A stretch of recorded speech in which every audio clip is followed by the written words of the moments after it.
But no sooner had the ink dried on the 20 million acre purchase, the Revolutionary War ignited at Concord and Lexington on April 19, 1775. And even though it began in the wealthy northeastern colonies, its effects were felt on the frontiers. Moses Fisk.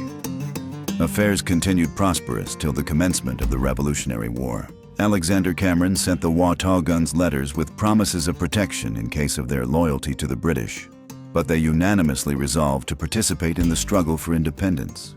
As soon as Cameron ascertained this determination, a sudden incursion was devised, attacking the settlement by surprise on all quarters. About 2 days after my arrival in West Florida, with ammunition to supply the Cherokee and Creek nations, I was informed of the arrival of Chinkanasina, or the Dragging Canoe, a leader of the Cherokee. His business was to inquire into the cause of the present quarrel of the provinces with Great Britain.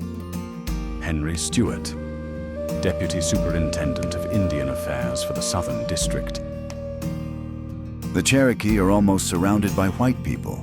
Our nation has but a small spot of ground left to stand upon. It seems the intention of the whites is to destroy us from being a people. Dragging Canoe. And so began the loss of peace and friendship with the Cherokee. And once again the British were behind the call to arms.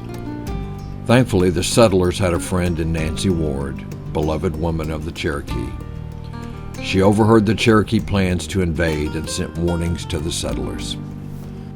The intelligence which the inhabitants of Holston received was that 700 Indians had divided into two parties, one to fall on the settlement of Watauga by way of the mountains, the other, commanded by Dragging Canoe, to break up the settlements in and above the fork and proceed northwardly into Virginia. James Robertson saw the danger first. Felix Robertson. My father had a large stock of horses about 4 miles from his home. One morning, he heard a noise in the river and discovered several canoes full of Indians.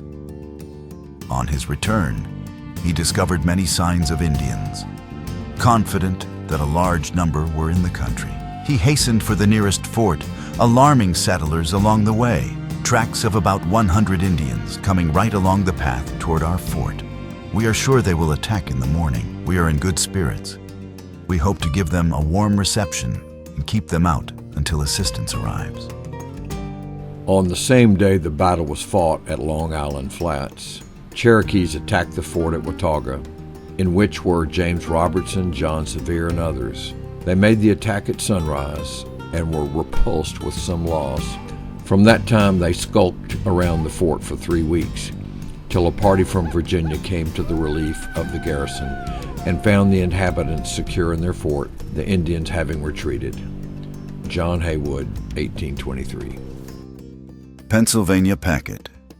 August 17th, 1776. On Colonel Russell of Fincastle County approaching the Watauga Fort with the men under his command, the Indians retired precipitately, having 1 killed and 2 wounded by a party that pursued them.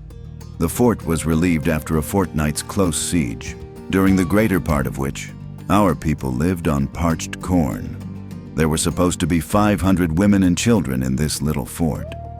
Except for 4 or 5 who ventured out to drive in some cows, we lost not a man. These were found scalped. With the onset of the American Revolution, most native nations aligned with the British, longtime trading partners who supplied the goods essential to sustaining their established way of life. The war changed everyone. Nothing will reduce the Indians so soon as pushing the war into the heart of their country. I would never cease pursuing them while one remained on this side of the Mississippi. Thomas Jefferson, August 5, 1776. The frontier had crossed a line. Survival now meant offense. It was locked in a cycle of raids and retaliation. Hunters were killed, horses stolen, and trust collapsed on both sides. Felix Robertson. For 4 or 5 months, the Indians were killing the hunters and stealing horses. My father and John Sevier often went out with the men and killed a great many Indians. When the Cherokee sent a flag of truce, James Robertson agreed to meet, hoping the violence could still be stopped. They expressed a great desire for peace, and my father went to treat with them. After many days of counsel, it appeared nothing could be done. The men grew discouraged and left, until none remained but my father and one other. As night fell, the council reached a decision. Just before sundown, he was seized and placed in prison. That decision was death. After some hours, an Indian woman, the wife of a half-breed, came secretly and told him the council had determined he should be shot. She opened the door and sent him away. By her kindness, his horse was ready. He mounted, plunged down a precipice into the river, and as he gained the far bank, the war whoop rose behind him. He heard them close behind him until he had gone several miles. Avoiding the common road, he did not reach home until the third day, without food or sleep. His wife was in great anxiety and alarm, he having been detained longer than expected. By the autumn of 1776, frontier violence had hardened into open war. In response, Virginia, North Carolina, and South Carolina launched coordinated campaigns against the Cherokee Nation.